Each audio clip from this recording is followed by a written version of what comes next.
हम तेलंगाना को देश का नंबर 1 राज्य बनाएंगे, नंबर 1 राज्य। 3 दिन पहले नरेंद्र मोदी ओडिशा में जाकर कहते हैं कि हमें वोट करो, हम ओडिशा को नंबर 1 स्टेट बना देंगे। ये मोदी की गारंटी है, उड़ीसा को हम नंबर 1 बना देंगे। इतना ही नहीं, इससे पहले कर्नाटका में जाकर कहा था कि हम कर्नाटका को नंबर 1 स्टेट बनाएंगे। कर्नाटका को पूरे देश का नंबर 1 राज्य बनाने का लिए। मोदी का वो मुसलमान मंगलसूत्र वाला भाषण याद है ना, कि देश की संपत्ति पर पहला अधिकार मुसलमानों का है। आज मोदी वाराणसी में इंटरव्यू देते वक्त कहते हैं कि वो हिंदू मुसलमान तो कभी कर ही नहीं सकते। मैं जिस दिन हिंदू मुसलमान करूंगा ना, उस दिन मैं सार्वजनिक जीवन में रहने योग्य नहीं रहूंगा और मैं हिंदू मुसलमान नहीं करूंगा। ये मेरा संकल्प है। आज भारत में हर सप्ताह एक नई यूनिवर्सिटी बन रही है। आज भारत में हर तीसरे दिन एक अटल टिंकरिंग लैब खोली जा रही है।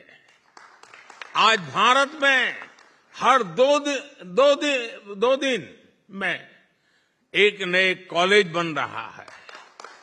आज भारत में हर दिन एक नई आईटीआई की स्थापना हो रही है। आज भारत में हर साल एक नया आईआईटी और एक नया आईआईएम बन रहा है। ये ऐसे नहीं होता मित्रों। मैं शासन में बैठा हूं, मुझे मालूम है इस प्रकार से रुपया इतनी तेजी से गिर नहीं सकता।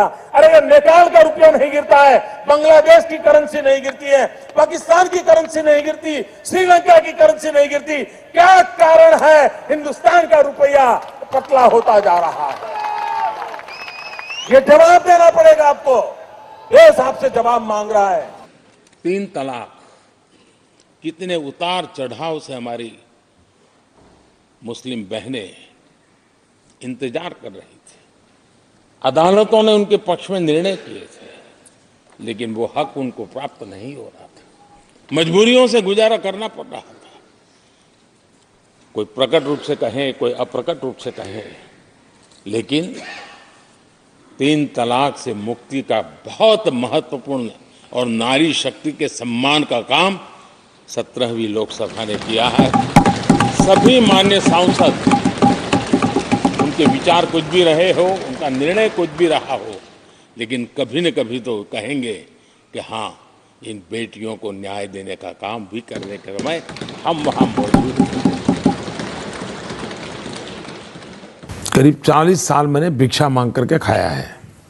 मैं लोगों के घर में भिक्षा मांग करके खाता था। लोग सुन करके हैरान हो जाएंगे जी, क्योंकि ये कभी इस प्रकार की बातें आई नहीं है।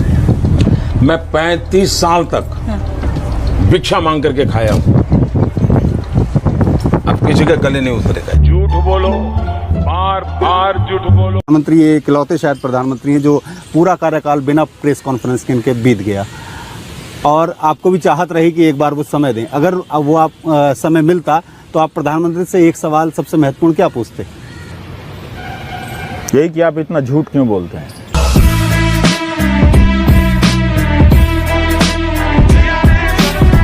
हम दिखा, आ जाओ। वाह क्या सीन है,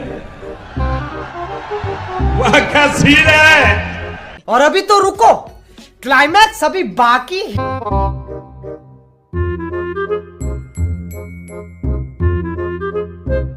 कैमरामैन जल्दी फोकस करो।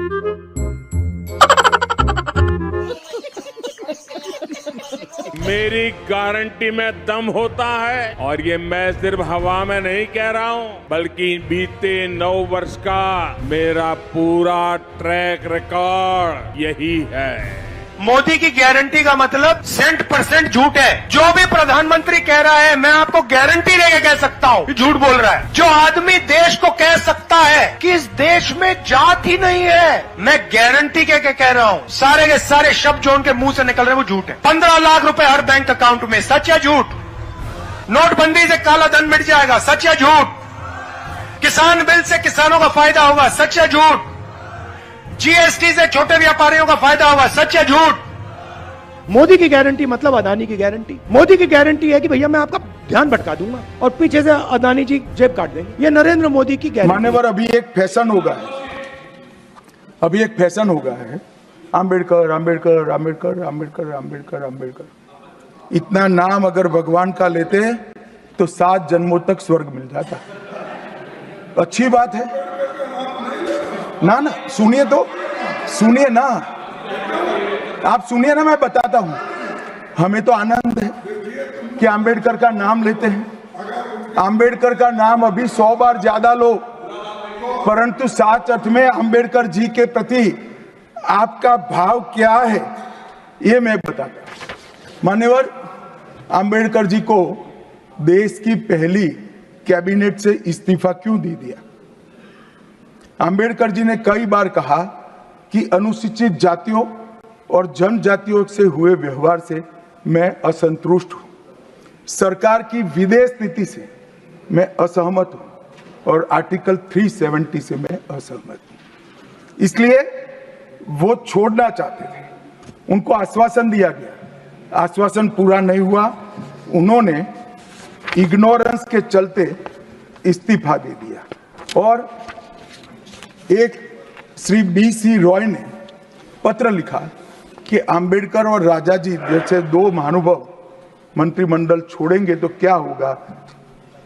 तो नेहरू जी ने उनको जवाब में लिखा है, राजा जी के जाने से तो थोड़ा बहुत नुकसान होगा, अंबेडकर के जाने से मंत्रिमंडल कमजोर नहीं होता है। मान्यवर, ये विचार जो खड़गे जी कह रहे हैं ना, क्या आपत्ति है? जिसका विरोध करते हो उसका वोट के लिए नाम देना कितना उचित है? क्योंकि अब अंबेडकर जी को मानने वाले पर्याप्त संख्या में आ गए हैं, इसलिए आप अंबेडकर अंबेडकर कर रहे हो। मान्यवर, मुंबई के मेयर ने एक पत्र लिखा था कि मऊ में अंबेडकर जी का स्मारक बनाना चाहिए। मऊ में जो अंबेडकर जी का जन्म स्थान था, सुझाव लिखा। उन्होंने कहा आमतौर पर स्मारक निजी पहल से बनाने चाहिए, यदि सरकार किसी प्रकार की सहायता करती है तो वो उचित नहीं होगा। उनके कितने स्मारक बने साहब? कोई स्मारक अंबेडकर जी का नहीं बना, देश भर में नहीं बना। अंबेडकर जी के स्मारक कब बने? जब भारतीय जनता पार्टी सत्ता में आई, तब मऊ में डॉक्टर अंबेडकर के जन्म स्थान पर स्मारक बना, लंदन में अध्ययन करते थे वहां स्मारक बना। झूठ बोलो, बार बार झूठ बोलो। मैं तो पिछले दिनों न्यूयॉर्क जा रहा था, हालांकि ये झूठ है, लेकिन मैंने मोदी जी से सीखा है कि आदमी झूठ भी बोले तो विजन बड़ा होना चाहिए। जिंदाबाद।